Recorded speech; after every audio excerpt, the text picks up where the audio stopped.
Hi friends, I just rescued an owl, and so my whole plan of making a video today about language obedience and how it's holding our species back.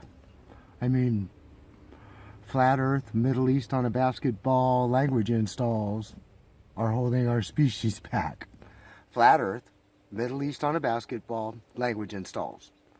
You know, we have a whole species emotional grunting from a conceptual world when we're from here. And so today I had to take off because life is the most important.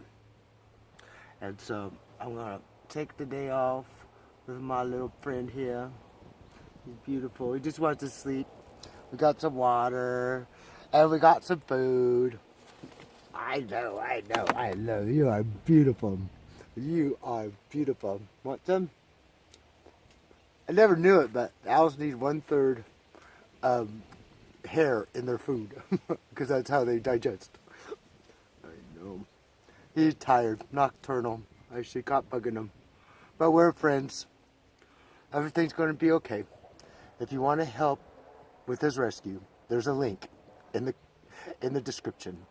Thank you, friends. I love you. So goodbye.